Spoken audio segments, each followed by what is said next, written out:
On va commencer alors, si tout le monde est d'accord.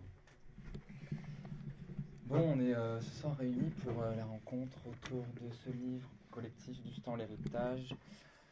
On est nombreux ce soir derrière, enfin sur la scène, si on peut dire. Donc, on espère que ça va pas non plus durer des heures. C'est moi qui vais gérer le chrono, donc j'espère que vous me faites confiance. Je voudrais commencer comme d'habitude par remercier les mots à la bouche qui accueillent cette rencontre. Ce que je vais faire, c'est que comme on n'a pas beaucoup de temps, je vais même pas vous présenter individuellement.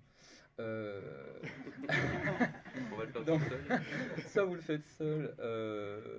Mais je pense que c'est même pas nécessaire parce qu'on n'est pas là vraiment pour parler de. Enfin, comment dire. Mais attends. J'ai envie qu'on parle de votre travail individuel, mais surtout de votre travail individuel sur ce livre. Donc, je vais vous poser des questions sur vos textes respectifs dans ce livre collectif.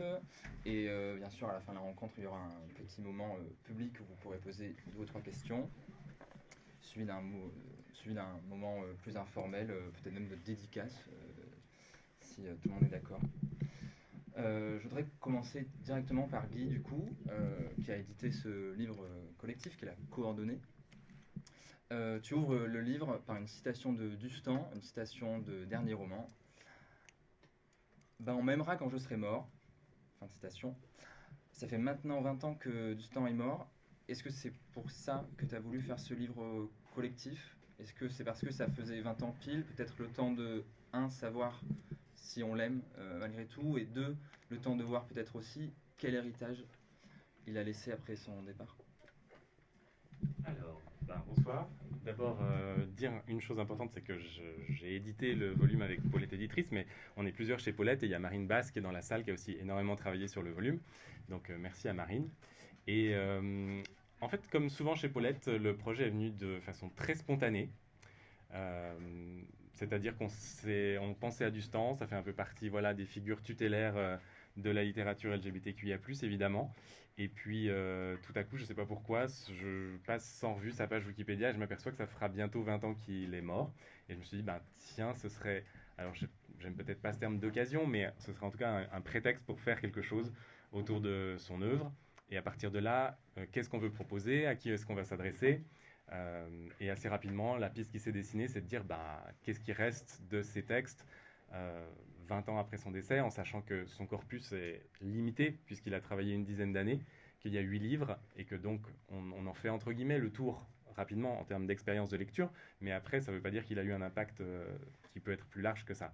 Et le jeu, ça a bien sûr été d'identifier à quelle personne on voulait s'adresser pour un texte sur ce qu'il a laissé à travers non seulement ses livres, mais aussi à travers sa figure publique, puisqu'il est énormément passé à la télévision, il a énormément pris la parole dans les médias sur certains sujets, et c'était aussi ça qui nous intéressait, que ce soit la littérature, que ce soit l'épidémie du VIH-Sida, que ce soit les lieux collectifs, enfin il y avait énormément d'angles possibles, et on a été très content d'ailleurs en voyant les textes arriver, de constater que chacune s'était emparé du sujet de façon vraiment très personnelle, ce qui était exactement ce qu'on voulait faire au départ.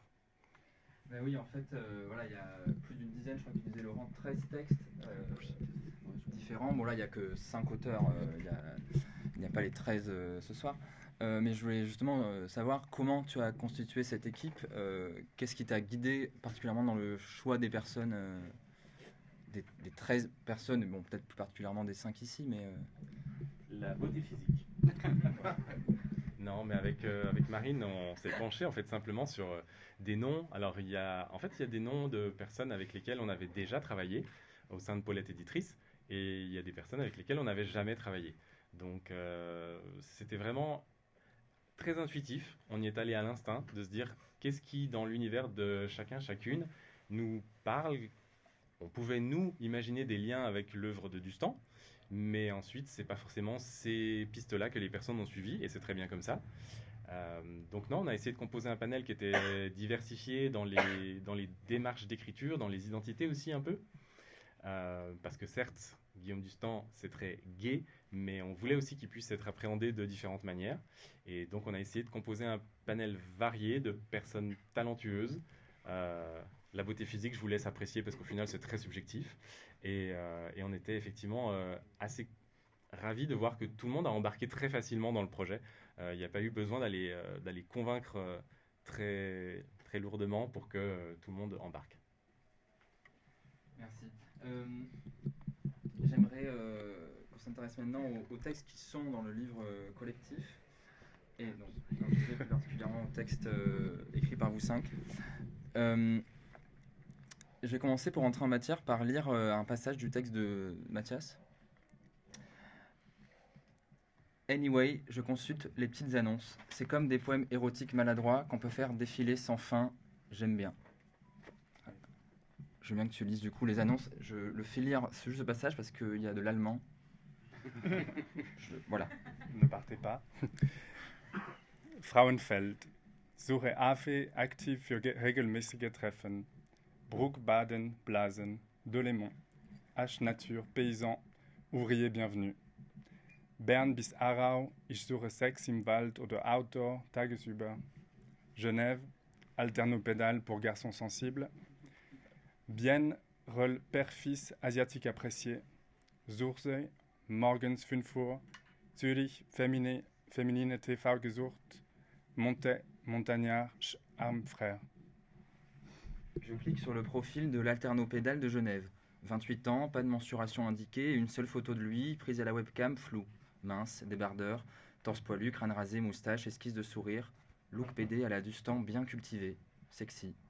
Dans la rubrique Je cherche, il a écrit « Toi, si tu es plus Dorothy Allison que Jennifer Aniston, t'es dansant de l'usine que Jungle Mousse du MAD, Riboulé que Boulet, Nicolas, page que plage, écris-moi. Moi, libraire, libral, libre de corps et d'esprit, j'ai envie de te lire. J. Je suis amoureux. » Le message a été posté ce matin, mais J n'est plus en ligne. J'ouvre une nouvelle fenêtre, inscris libraire plus Genève dans Google et clique sur le bouton I'm feeling lucky. Librairie du boulevard, notre équipe, Julien, passionné de romans poétiques et de littérature lesbienne, trouvé du premier coup, lucky me. Il y a une photo de la team. Julien est un peu en retrait, t-shirt des Smiths devant le Salford Lads Club, jean 501 clair. Capture d'écran, zoom sur ses yeux noirs et son anneau au septum. Je suis vraiment amoureux. Lui écrire. Je pourrais sortir tout ce que ma bibliothèque contient de littérature homo, trouver une belle citation, multiplier les clins d'œil, une subtile allusion à ces faux airs dustaniens. Mais en faire trop, ça fait fuir. Je commence à le comprendre, choisir la sobriété. Quelques lignes et une photo de mon visage en entier, en t-shirt suédé et collier de perles en bois. Cher J, comme je suis plus Suzanne Sontag que Messe du dimanche, je me suis dit qu'il fallait écrire, c'est le meilleur élixir. Ici, Arise pas aride, lecteur en quête de conseils avisés, M. Je quitte Guénette, je n'ai pas envie que Julien croie que j'y passe mes journées. Je vais me préparer, après tout, je sors ce soir. Bon bah là on y est, c'est des références à Dustan, à tout va, c'est les petites annonces, c'est le début des années 2000. Je voulais savoir si ça avait été tout de suite évident pour toi de situer ton texte à ce moment-là, et plus précisément, parce que c'est par hasard, à l'automne 2005. C'était pas vraiment un hasard. Enfin, c'est le hasard de l'écriture, donc autant dire que c'est assez particulier ce qui se passe au moment où on pense qu'on a une idée, et puis on la suit, et puis en fait ça nous mène ailleurs. Ce qui était pour moi important, c'était de retrouver les affects de ce jeune homme de 25 ans, parce que lire Dustan à 25 ans, c'est bien, je pense, de le lire à tous les âges, mais à 25 ans, c'est hyper formateur, surtout peut-être par anticipation si on a envie d'écrire après. Et du coup, voilà, j'avais envie d'écrire sur le week-end où Dustan est mort, où on apprend en tout cas que Dustan est mort. Et mon narrateur ne le sait pas. Et finalement, c'est déjà en fait la figure de Dustan. Et ce qu'il incarne est déjà très présent dans sa vie. Et ce qui était le cas en fait aussi dans ma vie. Parce que voilà, j'ai pu le lire de son vivant, de mon vivant et du sien. Et c'était pour ça que j'ai choisi de situer ce texte-là en 2005, ouais, du coup. Et puis de prendre un peu littéralement cette question de l'héritage, quoi, de me dire ce que moi, en tant que PD qui écrit, j'ai dans mon corps de Dustan, en fait. Parce que c'est vraiment la question. Plutôt que d'être sur en tout cas pour moi, de me poser des questions sur sa place politique ou son rôle. Il y a des textes qui le font très très bien dans ce recueil, notamment une lecture féministe, la possibilité d'une lecture féministe de Dustan, et c'est vraiment un gros enjeu et qui est pris à bras-le-corps par Val Beauvais. Moi, mon propos, c'était de me situer vraiment au moment de l'écriture, au moment de comprendre ce qui, dans mon corps, en fait, vient de lui appartient en partie. Et voilà pour le hasard. Donc tu le dis là, et puis si j'en crois un extrait de ton roman Cousu pour toi, tu connaissais déjà Dustan quand Guy t'a parlé du projet, tu l'avais déjà lu. Je vais juste lire rapidement un passage de ton livre. 30 novembre 2021. Café Les Mésanges. Je sors des mots à la bouche qui a déménagé dans le 11e arrondissement, les loyers du Marais étant devenus inabordables pour une librairie queer indépendante. J'ai acheté 2 livres de Sarah Schulman, La gentrification des esprits et L'aide de Rickard Shaw, et le 2e volume des œuvres complètes de Guillaume Dustan, qui contient Nicolas Page, le roman dans lequel il raconte être tombé amoureux de Nicolas parce qu'il avait été séduit par sa voix et par son livre qu'il avait lui-même acheté au mot à la bouche. Bon, je lis ce passage, et pas de hasard, parce qu'on est au mot à la bouche ce soir quand même. Il y a un truc là, moi, qui me plaisait bien. Je voulais savoir quand même aussi, est-ce que tu te souviens de la première fois que tu as entendu parler de Dustan? Là, tu as commencé à en parler. La première fois que tu l'as lu, et aussi, bon, bah, tu l'as déjà un peu dit, mais à quel point c'est un auteur important pour toi, mais surtout, vraiment ta première rencontre avec Dustan.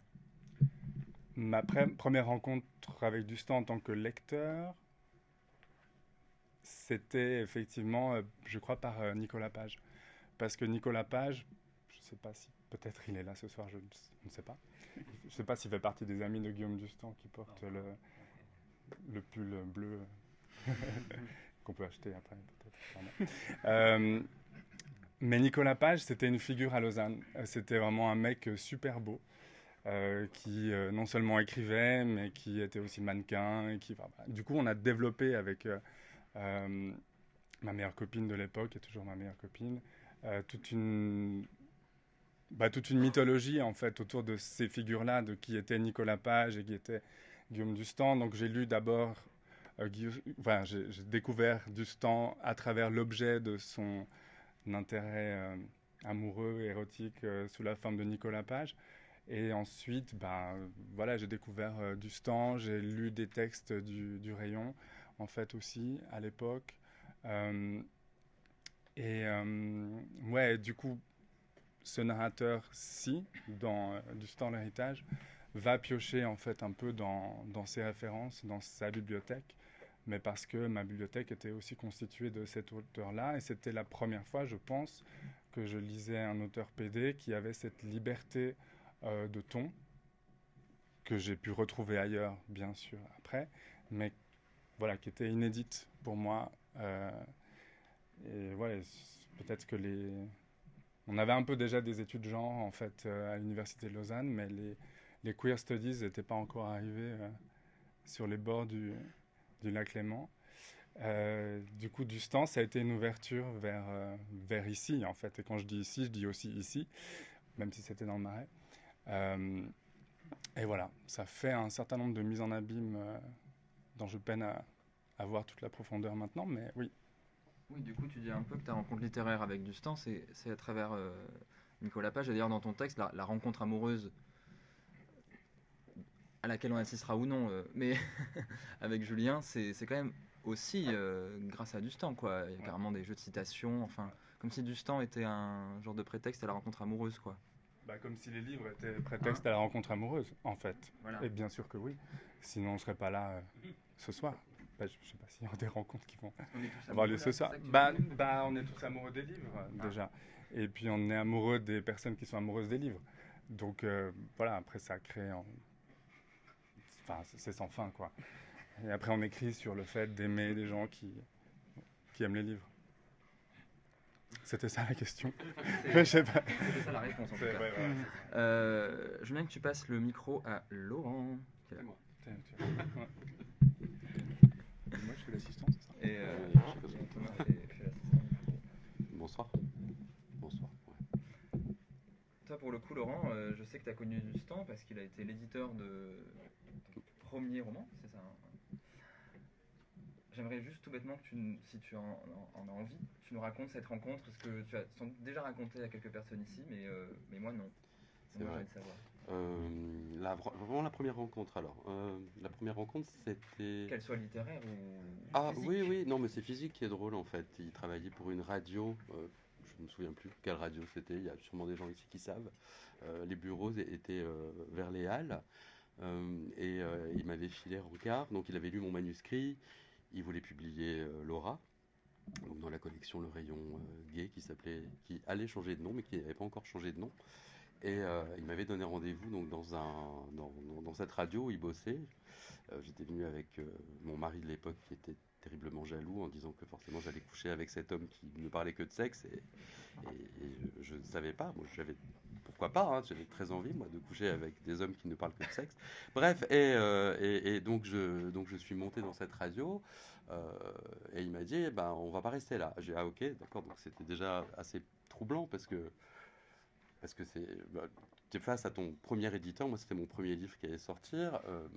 J'étais un jeune provincial monté à Paris, comme Christine Angot. Et résultat, tu te dis juste qu'est-ce qui se passe, quoi, en fait. Qu'est-ce qui se passe? Et donc, il me dit, on va aller à la Fnac des Halles parce qu'il faut que j'achète des bouquins. Donc, résultat, on reste toujours dans les livres. Et donc, je le suis. Et puis, il me dit, premier truc qu'il me dit, ah, ils sont super beaux, mes auteurs. Donc, je me dis, ok, peut-être que mon mari jaloux a raison. Et donc j'avale ma salive, je continue, et puis je me dis on va parler du livre, et on n'a jamais parlé du livre, quasiment quoi en fait. Il m'a demandé si je connaissais la définition de la psychiatrie, il m'a posé des questions absolument passionnantes sur beaucoup de choses, sur tous les bouquins qu'il prenait dans les rayons de la Fnac, dans le rayon sociologie, et donc je suivais, et j'étais une sorte de gentil petit garçon. Il avait quoi, 1 an et demi de plus que moi, hein. Enfin, donc j'aurais pu rentrer. Je suis un peu connu pour être plutôt rentre dedans, mais là j'ai été très timide et très intimidé. Et une fois que on a passé presque une demi-heure ensemble, il m'a juste dit ce que je fais, c'est politique. J'ai dit d'accord. Ton livre, il est super. J'ai dit d'accord. Et il va y avoir des photos de la presse. Est-ce que tu es prêt? Je lui ai dit oui. Il est super sûr de moi, quoi. Enfin, genre, voilà. Enfin, vous imaginez avec la bouche qui faisait comme ça. Et il a dit, bah on verra. Et il a tourné le dos et il est parti. Et voilà. Et je me suis dit, qu'est-ce que je fais de ça? Qu'est-ce que je raconte à mon mari qui attend dans un bar en se disant, ça a dû être super intéressant, ou ils ont couché ensemble. Et voilà. Et donc j'étais très, très troublé, très déstabilisé.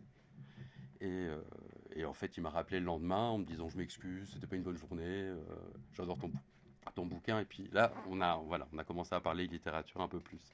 Mais cette première rencontre était, ouais, c'est ça. J'ai été le petit chien de Dustan. C'est très à la mode aujourd'hui dans certains clubs, mais pas à l'époque.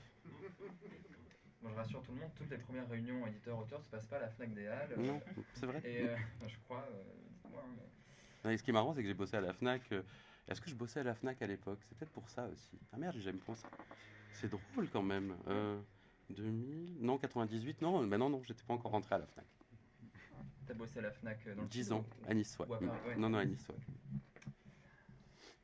Pourquoi il t'a demandé si tu connaissais la psychiatrie? Pardon, j'ai noté ça. Parce qu'il faisait des recherches à ce moment-là sur pour un, je sais pas pour quel livre, est-ce que c'était pour un livre à Lyon? Non, enfin c'était peut-être pour moi aussi, mais il me l'a pas dit.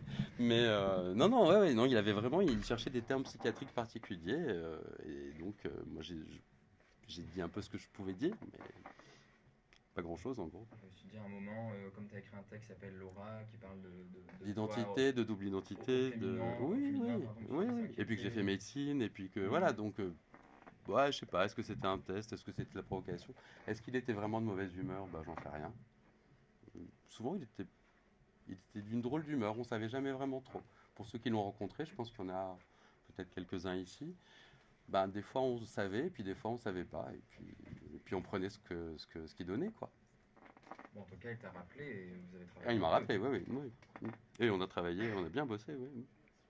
Oui, parce que ça aussi, il y a beaucoup des auteurs du rayon à l'époque qui ont dit que c'était pas un vrai éditeur, qui faisait ça pour le fric, ce qui est sûrement vrai aussi. Enfin, et pourquoi pas, nous, on le fait aussi pour le fric, hein, je veux dire, il faut pas déconner.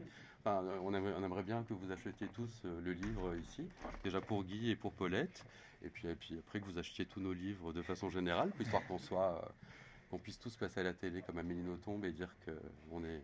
Bon bref, je vais pas m'énerver sur Amélie Nothomb. Mais Zen, Laurent Zen, psychiatrie. Euh, je sais plus s'il y avait une Non, non, question, c'est très mais bien. voilà, c'est très bien. Juste Ouais. acheter nos livres pour qu'on soit millionnaire et qu'on Mais oui. reverse le pouvoir, c'est tout. Ouais. Euh, Non, ce que je voulais dire, c'est ça, c'est que Oui. c'était vraiment un éditeur. Enfin, c'était Oui, vraiment c'est ça. quelqu'un qui trouvait des talents. Enfin, les premiers livres du rayon, c'est quand même les monologues du vagin d'Avansler et Poe de Dorothy Allison. Et, Preciado, et Allison. voilà, et Preciado peu de temps après et tout ça. Donc, bah, le gars, ouais, c'est pas le gars le plus con du monde, quoi, en fait. Voilà. Ça résume. C'était quoi ta réaction quand Guy t'a proposé d'écrire ce texte? Euh, À quoi t'as ah, pensé? Est-ce que tu savais sur quoi t'allais écrire? Voilà. Bah, c'était compliqué parce que j'avais déjà écrit sur Dustan, j'avais écrit en particulier sur Diacritique, la plateforme Diacritique, j'avais écrit un texte qui s'appelle Les fleurs et les pierres précieuses où je parlais vraiment beaucoup, à la fois du rayon et à la fois de la rencontre.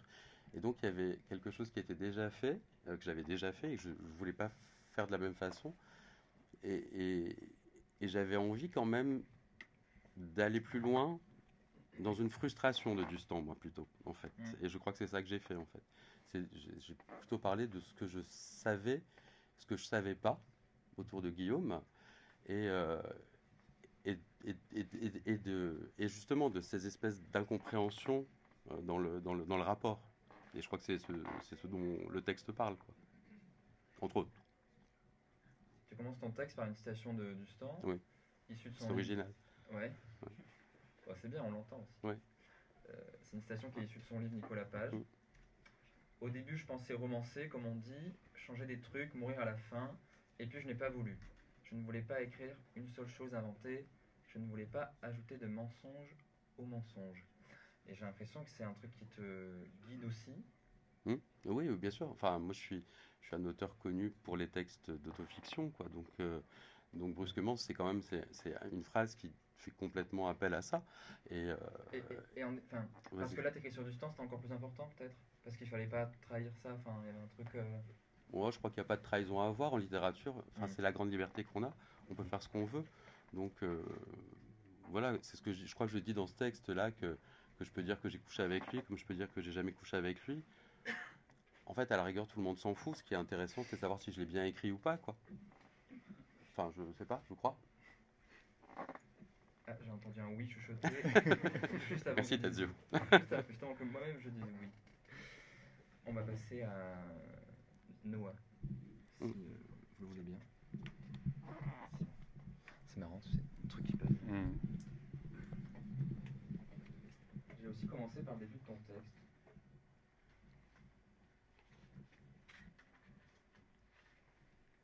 Alors, je n'ai pas trouvé le type sur la photographie de couverture particulièrement hot. À cette époque, de toute façon, je ne regardais pas les mecs. Mais un truc a retenu mon attention. Un truc assez intriguant pour que je m'approche de la table de librairie où le livre était mis en évidence et que je le prenne dans ma main, dans ma chambre. Il avait une tête d'œuf. Au-dessus du front, un ovale parfait. La coupe mi-rasée, mi-chauve, défricher ses oreilles décollées, dégager son regard, directement braqué sur l'objectif. Aucun détour. Il fumait une clope, un mégot à demi consommé pendait entre ses lèvres à 15 degrés, comme s'il ne tenait que grâce à l'humectation de sa bouche. L'index et le majeur paraissaient, au premier regard, pincer le filtre de cigarette, mais à y regarder de plus près, les doigts reposaient juste sur les lèvres mollement entr'ouvertes, les écartant un peu plus. C'était un PD, ou alors j'étais pas Gwyn. J'ai acheté le bouquin, je l'ai ramené chez moi, et lu d'une traite. Non, au milieu, je suis descendu au bistrot prendre un café que j'ai commandé sans refermer le livre. Le serveur m'a demandé si je voulais du sucre au moment où, pas la peine, j'appelle simplement pour te prévenir que quand tu rentreras ce soir, j'aurai un goût dans le cul et une cagoule. Fin de citation. Je suis rentré illico. En les tournant, mes doigts serraient si fort les pages qu'elles se froissaient. Ce livre, c'était de la dynamite, pas le genre qu'on veut lire en public. la main en visière, le long de la tranche, pour dissuader le kidam d'y jeter un œil. C'était un événement, une chose à partir de laquelle une autre commence. Alors je voudrais est-ce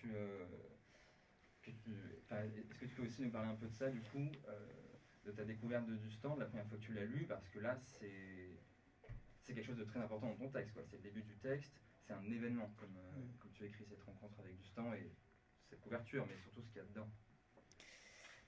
Oui, merci. En fait, c'est marrant parce qu'en écoutant là, les auteurs qui ont parlé avant, je réalise quand même à quel point c'est quelqu'un qui nous a tous marqués profondément. Et même la citation que tout à l'heure t'as cité, Laurent, je ne voulais pas ajouter du mensonge au mensonge. Je l'ai toujours en tête, en fait. C'est même une citation que j'ai dite plusieurs fois des proches quand on m'a posé la question de pourquoi est-ce que j'écrivais des choses que je ne mentais pas en fait en écrivant. Et je crois que c'est quelqu'un qui a formalisé littérairement des choses qui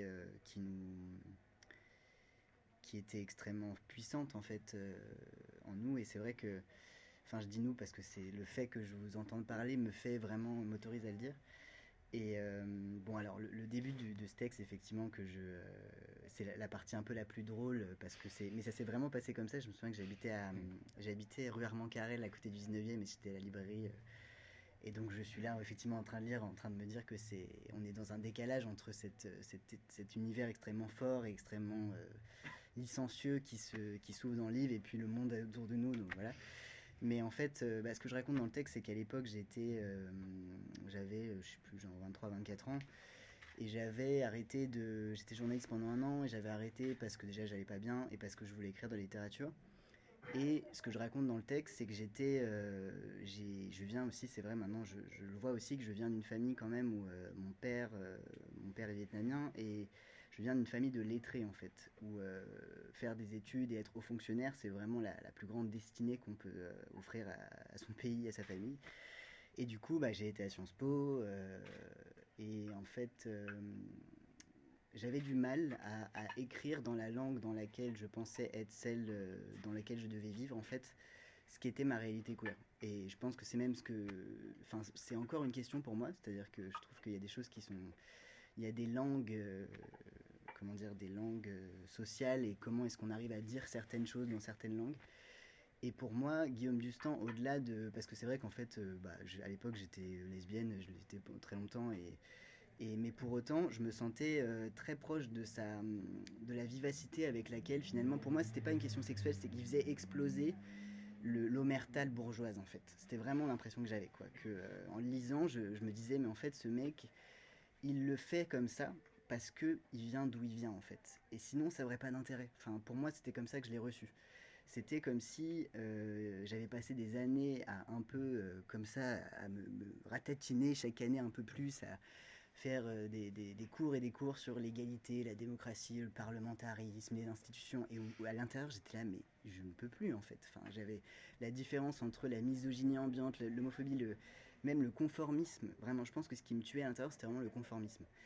Et même en fait, tout ce qu'on pouvait pas dire finalement, tout ce qu'on pouvait pas faire exister dans le monde, lui le faisait exploser en fait. Et du coup, pour moi, c'était comme si quelqu'un vraiment le faisait. En ce moment, je vais dire un truc, c'est complètement absurde, mais quelque chose. Enfin, non, en fait, je vais pas le dire parce que c'est trop absurde. J'oublie quand même pas que, oui, je suis pas chez moi, mais. Mais oui, c'est vrai que pour moi, ça a représenté ça. C'est-à-dire, c'était quand même quelqu'un, pour moi, ça compte le fait que c'est quelqu'un qui vient d'une famille. Il le dit, hein, le rapport à son père. Mon père, c'était la loi. J'ai voulu être aimé par mon père et je l'ai jamais pu l'être. Enfin, c'est quelqu'un qui est marqué par cette espèce de stigmate de l'enfant qui ne peut pas être aimé et qui ne peut pas exister dans sa classe et qui décide de faire tout ce qu'il veut, quoi. Et de devenir magistrat. Enfin, c'est drôle. Et en plus, il est magistrat. Non, mais c'est ça qui est incroyable. Oui, en plus, c'est vrai, non, t'as raison, c'est vrai. Ouais. Voilà, désolé, j'ai parlé un peu longtemps. Non, mais tu devances un peu mes questions. C'est-à-dire qu'effectivement, on a l'impression dans ton texte que Justin, il te donne une direction autant qui t'autorise à écrire à un moment en plus assez charnière en fait, de ton texte, effectivement, où tu quittes Sciences Po, ou c'est la fin de Sciences Po, je sais pas. Mais en tout cas, tu vas intégrer un master de création littéraire et Justin apparaît là un peu comme un guide à à ce moment-là, Oui, quoi. bah après, bon, ça reste un texte. Enfin, il y a un laps de temps en fait entre les. Je saurais même pas te dire combien d'années, mais en fait, après je travaillais à côté, mais en gros, effectivement, j'ai lu Nicolas Page juste au moment où je passais l'oral du master de création littéraire. Et c'est vrai que pour moi, il y a quelque chose aussi qui me frappe chez Dustan, et c'est pas seulement le cas de Dustan, et je pense qu'il y a beaucoup d'auteurs et d'autrices queer pour qui c'est important, qui font de l'autothéorie littéraire dans leur œuvre. Parce que la littérature, c'est un champ, comme n'importe quel champ social, et du coup, on s'inscrit dans un rapport de pouvoir, et on le sait. Donc en fait, on est obligé de quelque part formuler par rapport à notre énonciation, par rapport à notre adresse, où est-ce qu'on se place et ce qu'on est en train de faire. Dans Nicolas Page, c'est Bah, omniprésent, ça. pour moi, Nicolas Page, c'est de la théorie littéraire en fait. Enfin, et puis même, il est génial. Enfin, la façon dont, par exemple, il fait le truc de mettre le journal de sa grand-mère avec la couverture de POL. Enfin, en fait, il est génial, quoi. Il y a vraiment un côté. Vous voulez pas de mes articles, je les mets dans mon livre. Enfin, vraiment, en fait, c'est incroyable. Il y a une liberté qui est totalement réjouissante, en fait, parce qu'en plus, écrire un livre, c'est quand même vraiment pas agréable. Enfin, je sais pas si tout le monde le vit comme ça, mais c'est quand même assez horrible comme expérience. On est comme ça, on se sent nul. Jusqu'à ce qu'on y arrive, on se sent nul. Et juste, on est dans des règles, c'est-à-dire que tout doit tenir ensemble. Et lui, il a l'impression qu'il a. Non, mais non, en Oui. fait. Enfin, et ça a l'air facile. Après, je pense que chaque auteur réussit aussi à écrire sa légende. Et c'est facile de dire, en fait, je me suis posé, je l'ai écrit en 2 heures. On ne sait jamais si c'est vrai. La légende de Dustan l'a précédé, en fait. Donc je pense qu'il l'a aussi construite. Mais ça reste quand même quelqu'un qui m'a vraiment libéré dans le fait de pouvoir dire, tu peux écrire comme tu penses, comme tu parles, comme tu vis, et t'as pas besoin d'internaliser un jugement qui ne vient pas de toi en fait. Et lui, c'est vraiment ce qu'il fait. Il y a vraiment ce côté. Mais je l'ai retrouvé chez d'autres auteurs queer ou de poètes qui m'ont influencé, mais quand même, Dustan m'a vraiment beaucoup, au-delà de l'influencer qui m'a beaucoup marqué, c'est vrai que j'y suis revenu souvent quoi. Et quand je sais plus si je sais pas si c'était Guillaume Marine qui m'a envoyé ce mail, j'étais tout de suite en mode oui bah c'est quelqu'un qui m'a énormément influencé, énormément. Et c'est vrai que ce que tu formules là, c'est vraiment ce que j'ai compris en lisant ton texte. J'ai aussi compris pourquoi Dustan était important pour beaucoup de gens, et notamment pour beaucoup de jeunes écrivains ou de jeunes artistes. Parce que jamais il se justifie de ce qu'il est ou de ce qu'il fait. Il n'est pas dans la pédagogie, quoi. Et c'est en ça, j'ai l'impression qu'il peut tout à fait parler à des personnes qui vivent d'autres types de minorisation, de discrimination, et pas seulement des mecs cis-PD, parce que comme tu le disais tout à l'heure aussi, il y a cette question de classe. Ça. Oui, bah après, enfin, comment dire, déjà je pense quand même que heureusement qu'on lit pas que ce qui parle de notre vie, sinon ce serait quand même un peu horrible. Ce serait un peu la punition, quoi, en vrai. Non, bah, en fait, je dis question de classe, mais au fond, je suis pas du tout de la même classe sociale que celle de Dustan, mais c'est juste que pour moi, c'est quelqu'un qui a vraiment bataillé avec la dimension symbolique de la littérature. Et son inscription dans une classe sociale, pour le coup. Plutôt que la mienne, plutôt celle de la littérature. Et c'est vrai que c'est quelqu'un qui il joue avec les codes de ce que j'appelle un peu Saint-Germain-des-Prés, le fait de mettre la couverture de POL sur des textes qui sont même pas corrigés. Enfin, en fait, il est un peu en train quand même d'entrer en discussion avec ce champ symbolique et d'intervenir dessus. Et pour moi, c'est presque c'est vraiment un auteur qui intervient symboliquement par rapport à des réalités politiques, mais c'est clair en fait, il n'est pas du tout en train de faire semblant qu'il le fait pas quoi. C'est pas et C'est tellement assumé, ouais. Et ouais, c'est vraiment quelqu'un pour moi qui a voulu construire quelque chose de très vaste très vite. Et du coup, il y a beaucoup à prendre quoi. Quand on y revient, toujours, je retrouve des choses. Et par rapport, si je me souviens plus du coup de ce que tu demandais sur, oui, le fait qu'il a beaucoup influencé au-delà des gays SPD, bah oui. Et bah, je disais ça juste avant, mais je parlais à un copain aussi enfin non, c'est pas, non, en fait. Non, je me suis juste dit c'est pas hyper intéressant. Je l'ai dit au bar, mais là. sûr. Oui, c'est juste un. En fait, on parlait du fait que, par exemple, Dustan, il dit des trucs horribles. Par exemple, il dit ah ouais, il y avait ce Shintok, il était tout petit, il était hyper moche. Mais en fait, moi, quand je lis ça, je trouve ça tellement abusé que ça me fait rire. En fait, enfin, c'est tellement gros que je suis un peu là. En fait, il y a quelque chose de chez lui qui est tellement extrême que je le prends pas mal. En fait, pour moi, ça fait partie de son côté un peu. C'est comme quelqu'un il me fait l'effet de quelqu'un qui, effectivement, je dis la dynamite parce qu'on dirait qu'il a allumé les trucs là pour les anniversaires qui font comme ça et qu'il les fait ouah partout. Et qu'en fait, on peut pas attendre de cette personne de formuler là, à ce moment-là, c'est pas le moment là où il faut lui parler de ta vie intime, quoi. Enfin, c'est un peu à qui tu parles et de quoi. Donc, et oui, j'ai raconté que c'est aussi un mec gay cis mais d'origine vietnamienne qui m'a dit: ah, c'est marrant que t'aimes Dustan parce que moi aussi j'adore Dustan alors qu'il est super raciste. Voilà, c'est les paradoxes de la vie, hein, heureusement. Sinon... Non, ce que tu dis sur la classe sociale de la littérature, là, ça, je pense que c'est pas un hasard aussi si Laurent se présentait comme qui était de province, qui montait à Paris et qui s'était Christine Angot. Je pense qu'il y a quand même quelque chose qui vous unit en ce sens. Je voudrais maintenant poser une question à Antonin. Donc je vais bien récupérer le micro. Merci.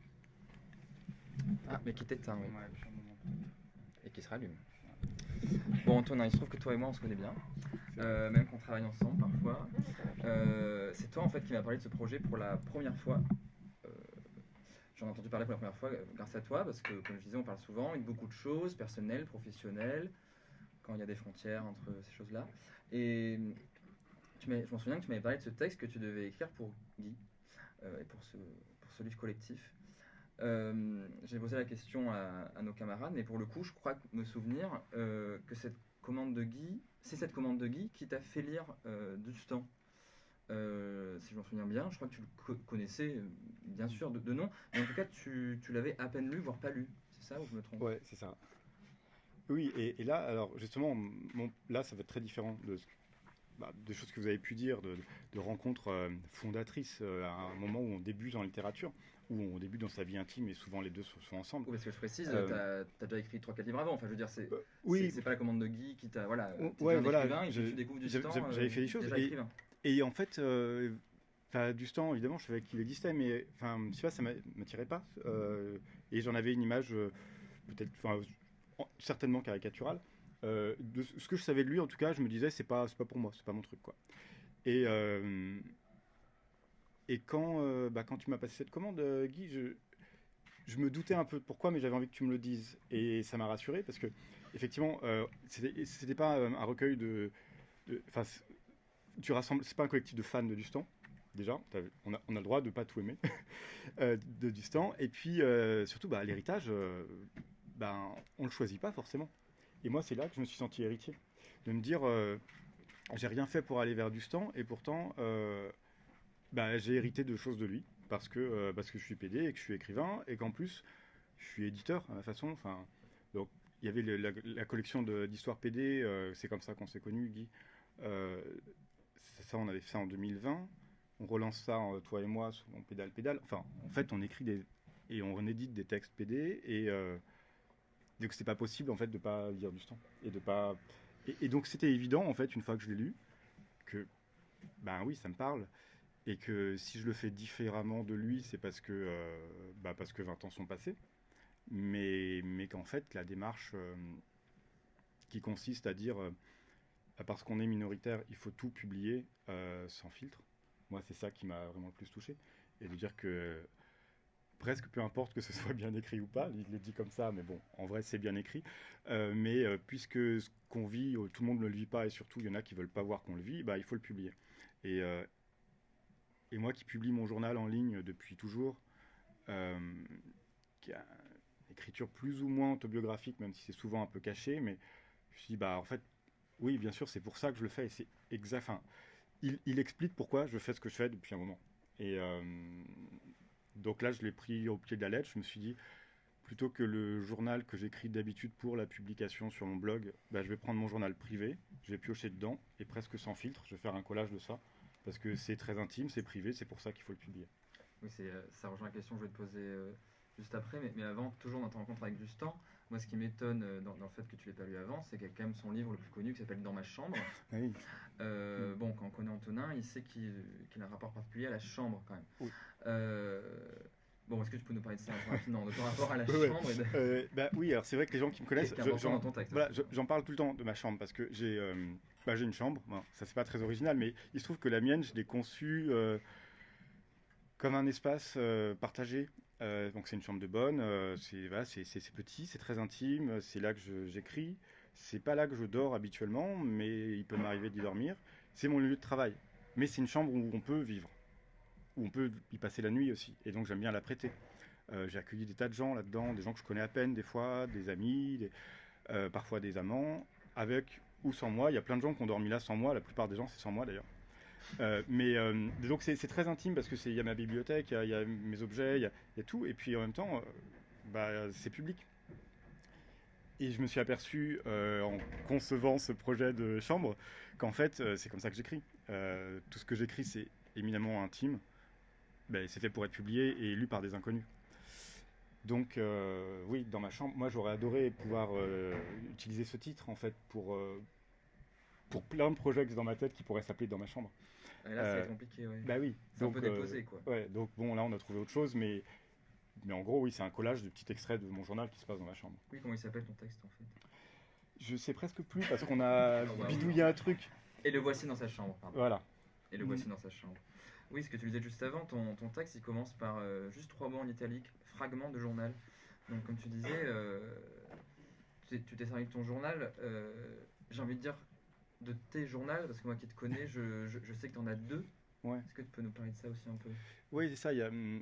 En fait, il y a un journal qui est fait pour la publication, qui est moins spontané parce que, bon, j'écris, je passe pas des heures non plus, mais bon, c'est des billets un petit peu longs et c'est pas quotidien. C'est pas tous les 10 jours, il y a un truc sur mon blog qui est un petit peu long, où c'est quand même construit, j'essaye qu'il y ait un sujet. Bon. Donc voilà, il y a ça, qui est un journal. Et puis, il y en a un autre qui est beaucoup plus classique et qui est, pour moi, c'est une archive. En fait, tous les jours, je note ce que j'ai fait. Voilà. Mais ça, j'en fais rien, même moi, je le relis pas. Et du coup, c'est dans celui-là que j'ai pioché. Donc tu le relis? Oui, là tu as bien été obligé. Oui, et en fait, là, je veux dire, c'était intéressant pour moi parce que du coup, j'ai sélectionné que des passages qui se passent dans cette chambre avec quelqu'un d'autre. L'intimité partagée dans cette chambre avec quelqu'un. Et je me suis dit, on va voir ce que ça fait. Et je crois que j'ai compris. C'est de l'auto-analyse, hein, mais je vois qu'il se passe quelque chose dans le texte, donc je crois qu'il y avait une progression narrative quand même qui justifiait de faire ce collage et que c'était pas juste je vous balance des petits bouts de mon journal. Ça raconte un truc quand même dans mon rapport à cette chambre. Ouais. Et pour décrire des choses que je vois pas dans Lustan en fait. Oui. C'est-à-dire que en fait, ce qui me rebutait avant de lire Lustan et que maintenant j'ai appris à apprécier, c'est des pratiques sexuelles qui sont pas du tout les miennes. Et moi, j'essaye ce que j'ai envie de faire dans cette chambre, c'est plutôt de partager de la tendresse, et on en voit peu chez Lustan. Et c'est pas dans l'idée de les opposer, hein. C'est juste que ce que moi je vis, c'est pas ce qu'il vit. Et dans cette idée qui était que il faut pouvoir parler de nos pratiques, justement parce qu'elles sont minoritaires. Je dis pas que ma vie est plus minoritaire qu'une autre, mais en tout cas, on est tous différents. Et que c'est pas parce qu'il y en a un qui a dit je vais parler de sexe à tout le monde que ça y est, c'est fait. Parce que moi, ma façon de faire du sexe, c'est pas la tienne, c'est pas celle d'aucun d'entre vous. Et du coup, je pense qu'on a tous peut-être le droit, mais un peu plus que ça, ça vaut vraiment la peine qu'on parle de notre façon de le faire aussi. Et la mienne, je l'avais pas lu si souvent, enfin je dis pas que c'est pas des trucs de fou, hein, mais en tout cas c'est ça mérite, je pense, d'être dit autant que ce que fait Lustan en fait. Oui, parce que voilà, comme tu disais, tu passes tu racontes ces nuits que tu passes dans cette chambre, qui sont d'ailleurs sexuelles ou non. Et ce qui m'a étonné, c'est que parmi les 5 auteurs invités ce soir, il y a un peu Tadzio qui effleure ça, mais en fait, tu es le seul à écrire frontalement du cul. Enfin, je trouve ça fou parce qu'on parle de Lustan quand même. Ouais. Et je voulais savoir à quel point c'était évident pour toi dès le départ ça. Ah bah ouais, oui, parce que déjà je savais que si Guy avait pensé à moi, c'est parce qu'il avait lu les nouvelles érotiques porno, je sais pas, peu importe, qu'on publie dans la collection Histoire PD et Pédale Pédale. Donc moi c'est évident que j'avais envie d'écrire ça. De toute façon c'est ce que j'ai envie de faire en ce moment. Mais dans ces nouvelles, moi mon envie c'était plus de parler de mes fantasmes. Enfin c'était des récits de fiction. Et là je me suis dit oui je vais parler de sexe frontalement parce que c'est ça que je veux faire. Mais parce que c'est pour parler de l'héritage de Lustan et que j'avais envie de retenir de cet héritage le vrai, justement, pas de mensonge, pas de fiction en fait. Bah du coup là c'est plus, enfin c'est autobiographique quoi, enfin c'est du vrai, mais c'était évident, ouais, que c'est ça que je voulais faire. Parce que c'est pas un texte sur Dustan. Et du coup je me dis, qu'est-ce que je retiens de lui dans ma propre écriture? Bah c'est de parler de cul en fait. Très bien. Je veux que tu passes le micro à Tadzio. C'est une super transition, merci. Toi, Tadzio, tu nous proposes un texte à la fois très programmé, très programmatique, plein de contraintes comme ça, où tu explores des lieux de fête que Dustan a traversés ou qu'il aurait pu traverser s'il avait été encore vivant. Et à l'intérieur de ça, tu déploies une poésie extrêmement libre pour les décrire, ces lieux-là, architecturellement même et organiquement, et aussi et surtout, je crois, pour décrire les gens qui les traversent. C'est pour débuter, c'est une question un peu pointue, mais je voulais que tu nous parles de cette manière d'écrire là, cette tension entre la contrainte et la grande liberté qui caractérise ton écriture, notamment dans ce texte. En fait, j'ai pas vu ça comme une contrainte. Enfin, la contrainte, c'était écrire sur Dustan ou à partir de Dustan.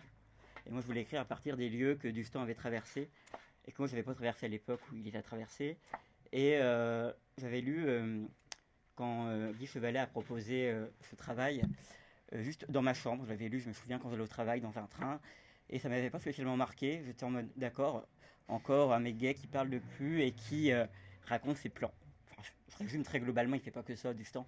Et le livre m'avait pas spécialement marqué. Enfin, je dis, bon, encore un autre livre qui parle de ça. Et donc voilà, j'ai un peu mis de côté. Voilà. J'avais corné 2 ou 3 pages quand même.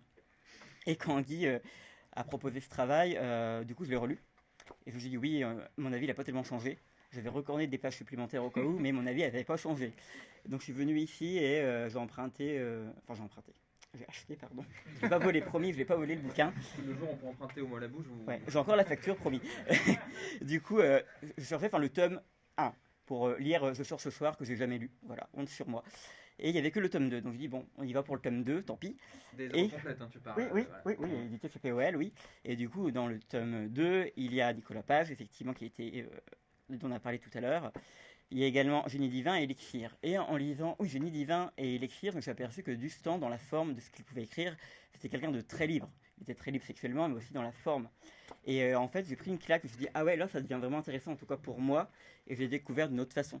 Et j'ai aussi appris d'autres choses, comme Antonin l'a dit tout à l'heure. Moi, je ne voyais pas spécialement comme un héritier de Dustan, mais en lisant Élixir et Génie divin, je me suis aperçu qu'on avait plein de points en commun. Par exemple, il était à Los Angeles, moi j'étais amoureux d'un garçon qui vient de cette ville.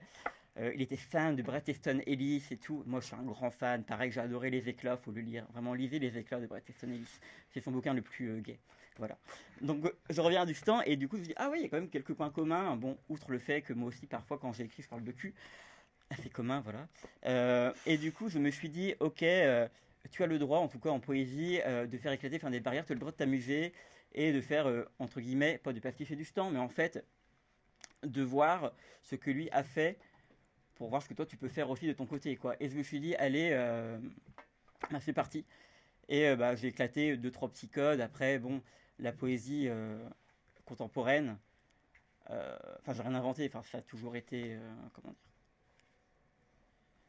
Ce grand silence me perturbe un petit peu. Pardon. Du coup, oui, j'ai voulu repousser certaines limites, mais ça va en vrai. Le texte il est lisible, il me semble quand même. Ah oui, ouais. Tout à fait, oui. Et du coup, j'ai pas eu l'impression. Ouais, libre, voilà.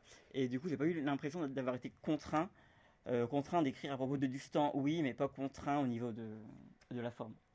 Et c'est important pour toi, ces lieux-là, dans ta vie, dans l'écriture aussi, ces lieux de fête en fait. Il y a aussi un peu d'appartements, mais c'est surtout des lieux de fête parisiens d'aujourd'hui en fait. Oui, en fait, au départ, je voulais également travailler sur Dans ma chambre, et puis en fait, je me suis dit, non, le bouquin, il me plaît pas spécialement, donc bon.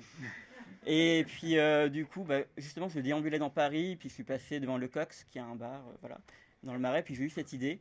Je me suis dit, bon, je vais essayer de partir là-dessus. Puis j'ai fait une première ébauche du texte chez un ami qui s'appelle Hugo, qui doit être présent quelque part là-bas. Et du coup, j'ai commencé à écrire sur ces lieux-là. Et voilà, je me suis dit, voir la trace que Dustan avait laissée dans ces lieux-là, voir si Dustan existait encore, si l'esprit de Dustan était encore là, dans ces lieux-là. Et pareil, dans l'écriture, j'ai aussi voulu me faire traverser par un esprit dustanien, en fait, me faire traverser par son esprit en mode oui, tu es libre de faire ce que tu veux au niveau de l'écriture.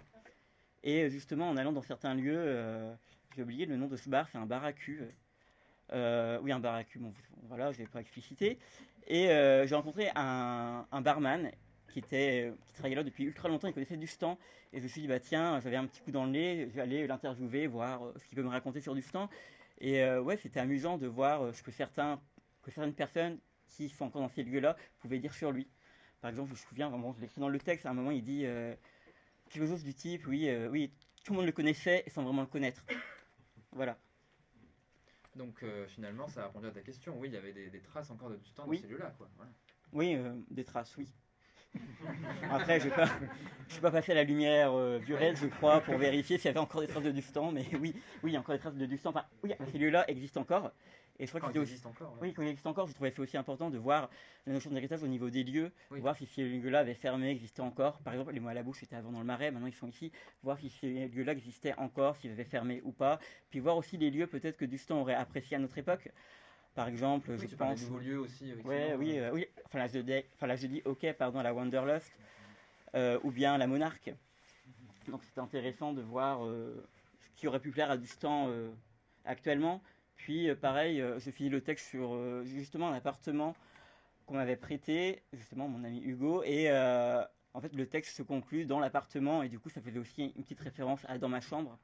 Voilà, je voulais boucler le texte là-dessus. Et pareil, dans le texte, je parle également beaucoup, comment dire, le texte, il y a un poème d'ouverture, puis après, le premier se passe à la Folie, je ne sais pas si vous connaissez le lieu, à la Folie, voilà. Et je trouvais c'est important que dans ce premier poème-là, je parle de 3 lesbiennes qui comptent pour moi une lesbienne très personnelle, qui porte le nom de Dudu.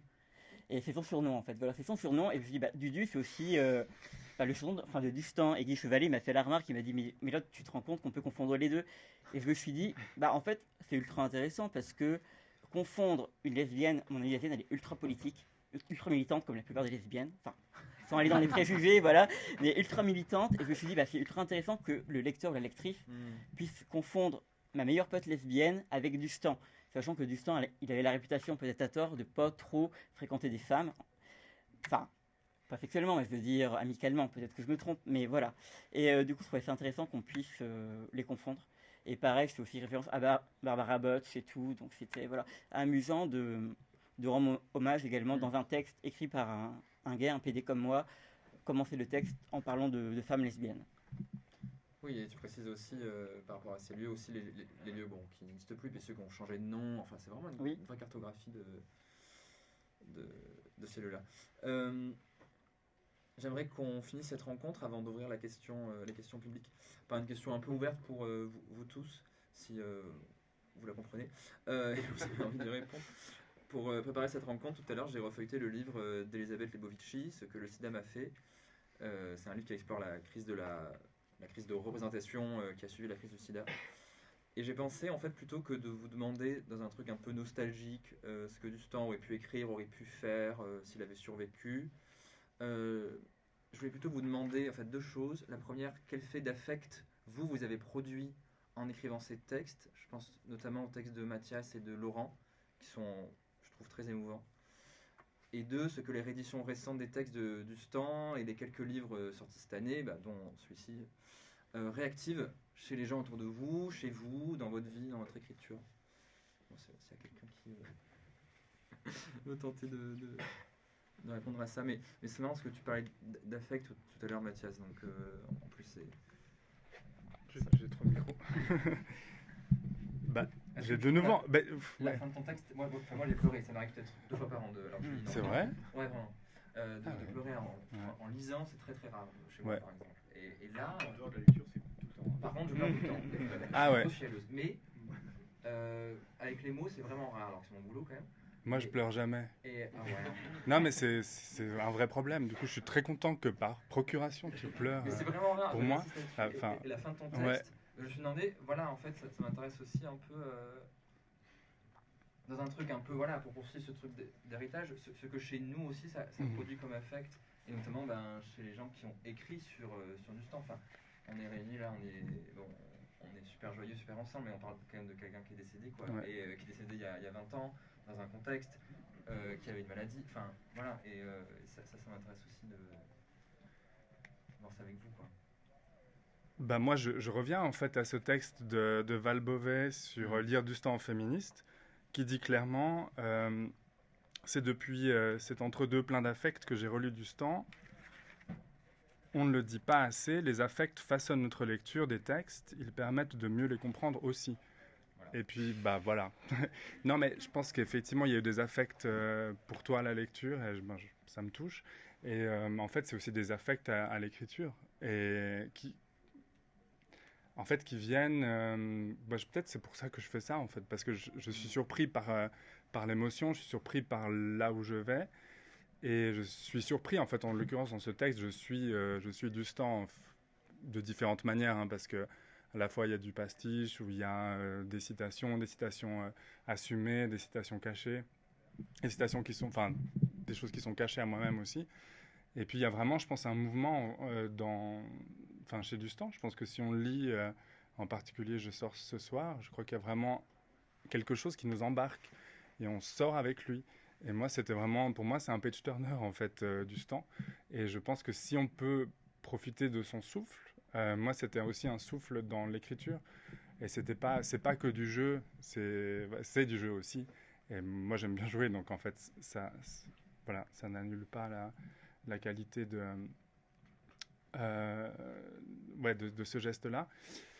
Et c'était quoi la deuxième partie de la question sur Oui, ce que les rééditions récentes, là, les rééditions en poche, donc le fait que quand même cette année il y a eu quand même quelques livres, notamment celui-là, du coup, qui sont sortis.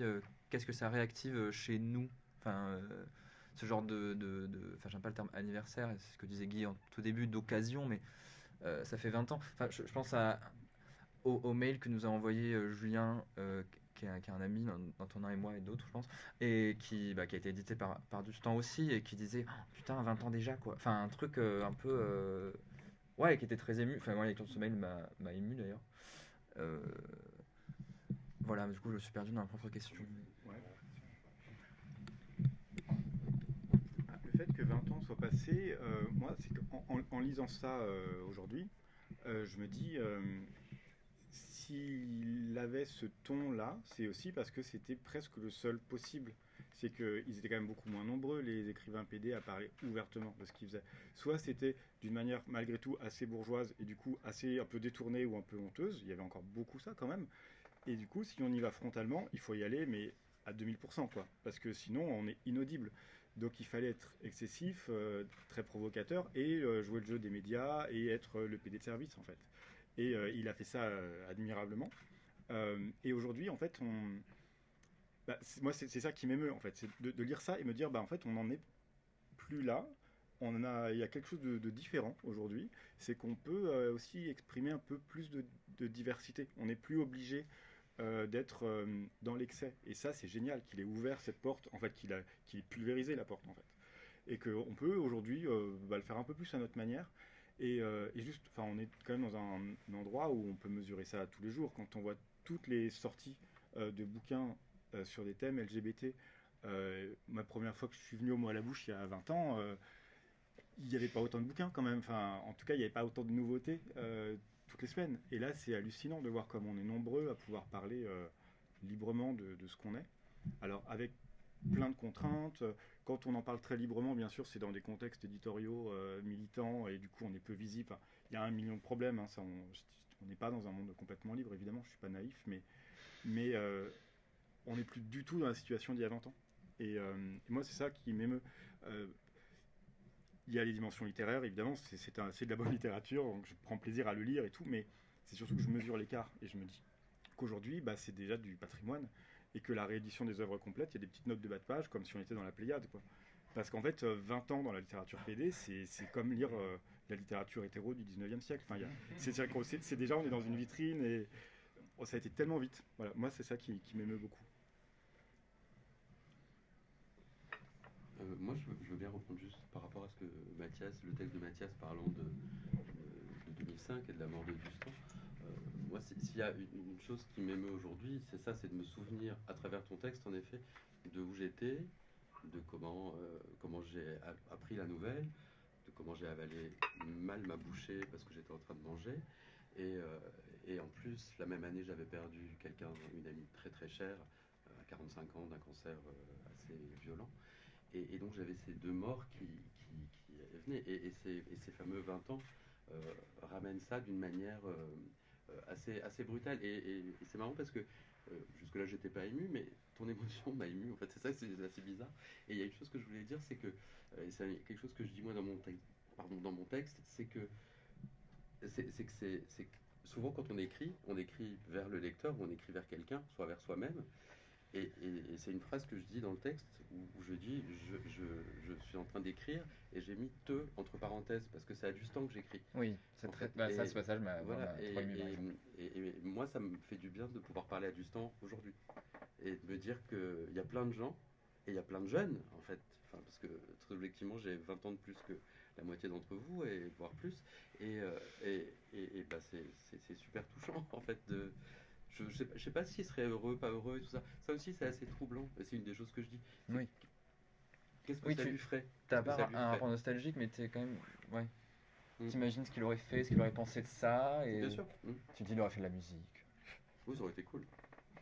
Ouais. Je suis sûr qu'il aurait fait de la musique. Je pense que peut-être que quelqu'un. Je sais pas s'il est là. Il y a Sébastien Delage, que sans doute des gens connaissent ici, et d'abord qui me fait énormément penser physiquement à Dustan. Et je lui ai écrit pour lui dire en fait, et donc il a été touché. Mais il y a, ouais, mais Bonjour, tu alors, ressembles à Dustan. non mais je suis une super midinette, hein, enfin, c'est horrible. Mais et il m'a répondu très gentiment et tout ça. Et Bon, c'est vrai que t'es pas bloqué, alors. je sais pas pourquoi je dis ça, mais juste s'il est là, je t'aime. Bon, bon, ouais, Une fan sur les je passe réseaux la parole au prochain. Est-ce que quelqu'un veut rajouter quelque chose ou est-ce que j'ouvre le. Ah oui, il y a Noah qui veut dire quelque chose. Très brièvement, mais j'ai l'impression que je vais peut-être oublier un tout petit peu le sujet, mais on parlait des affects. Je veux revenir sur la question, peut-être rapidement, de cette question effectivement de une sorte de misogynie de Distant qui est, je pense, légèrement misogyne quand même. Et c'est vrai que moi je l'ai lu, j'étais lesbienne, toute une femme, etc. Mais pour moi, Dustan est quand même quelqu'un de très sensible en fait dans ses livres. C'est un sentimental. Et c'est vrai qu'on parlait du sexe, etc. Moi j'ai lu le sexe, j'étais là, ah oui. Enfin, un peu comme si je lisais une liste de courses, quoi. Il y a un côté un peu comme ça. Et c'est pas du tout ça qui m'a frappé. J'ai l'impression que c'est un peu le fait que c'est un peu comme quand tu veux, t'as très peur de dire quelque chose et du coup tu le noies au milieu d'un milliard d'autres trucs, voilà. Et pour moi, c'est des. En fait, ce qui m'avait frappé chez Dustan, c'est que je trouvais que c'était un auteur qui parlait beaucoup d'amour. En fait, c'est vraiment, c'est quelqu'un. Dans ma chambre, pour moi, c'est vraiment, je voudrais être aimé. Et la phrase la plus importante, c'est quand il dit, c'était vraiment agréable d'être aimé. En fait, à la fin, quand son amant sort de la voiture, il dit, bon bah, c'était quand même vraiment agréable d'être aimé. Et donc moi, ça m'a parlé sur la question de l'amour queer, en fait, beaucoup plus que la sexualité. Et ça, ça concerne aussi bien les lesbiennes que les personnes. Oui, je reprends parce que par rapport à ce que tu disais, Antonin, tout à l'heure, pardon, c'est vrai que j'ai cité une phrase, je me souviens plus de quel livre, je sais pas si dans ma chambre ou dans Je sors ce soir, où il dit à son amant, je veux pas que tu me baises, je veux que tu me fasses l'amour.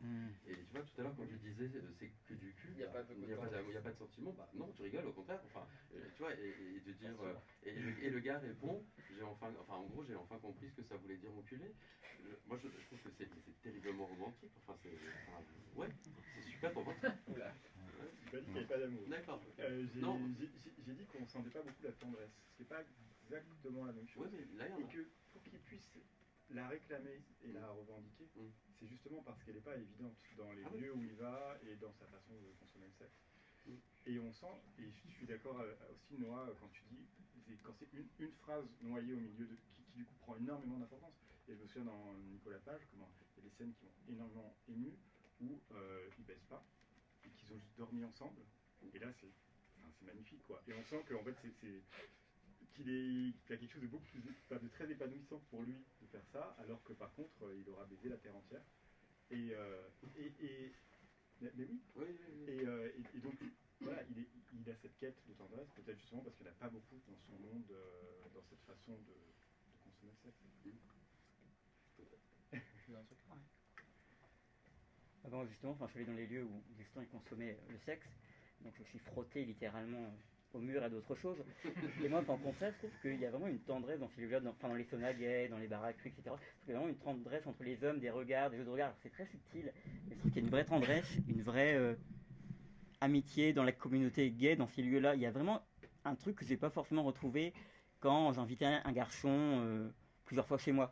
Et il y a quelque chose vraiment de particulier dans les saunas, dans ce genre de lieu de cruising. En fait, il y a vraiment quelque chose de particulier et où il y a vraiment de la tendresse, je trouve, qui n'est pas la même, effectivement, qu'on retrouve dans une chambre. Voilà. Mais il y a une vraie tendresse, vraiment une vraie tendresse entre les garçons. Parce Vraiment. qu'il y a une vulnérabilité. Exactement. En fait. Mais car dans ce genre de lieu, on est rarement habillé. Ou alors on a une serviette autour de la taille, ou alors sur l'épaule. Mais voilà, oui, il y a une vulnérabilité. Du coup, vu qu'on se met littéralement à nu Bah ouais. et que tout le monde peut nous voir, il y a une vulnérabilité. Puis je vois des couples d'hommes, parfois ils sont tellement différents que je trouve ça vraiment beau. Et la différence entre certains couples d'hommes dans ce genre de lieu, c'est vraiment beau, je trouve. Pareil, alors je sais pas si ça a été gardé dans le texte, mais à un moment je parlais d'un papy kiffeur, donc c'était un vieil homme vraiment très très âgé que j'ai croisé devant le sauna. Il est habillé genre, oui, en Adidas rouge, donc très, ça voyait vraiment. Et du coup, je me suis dit, ah mais c'est trop beau, c'est trop chouette en fait qu'un homme, pareil, qui a, je sais pas, allez on va dire, peut-être plus de 70 ans, 80 ans, puisse encore faire du sexe et qu'il soit content. Enfin, en fait, je trouve qu'il y a une vraie tendresse, une vraie beauté dans ce genre de lieu. Donc, par exemple, on reparle dans le texte, mais voilà, je trouve qu'il y a une vraie beauté. Ouais. Et bien, en parlant de tendresse entre différentes personnes et de lieux de cruising, je vous propose maintenant de, si vous le voulez bien, sans transition, j'ai une ou deux questions, pas beaucoup, parce qu'on a déjà, ça fait 1 heure qu'on parle, mine de rien, et que les librairies, comme tout lieu, doivent fermer à des heures. Après, vous pourrez aussi d'ailleurs poser des questions individuellement, si vous voulez, à chacun des auteurs, ou aller avec eux au sauna, mais en attendant, si ça va bien.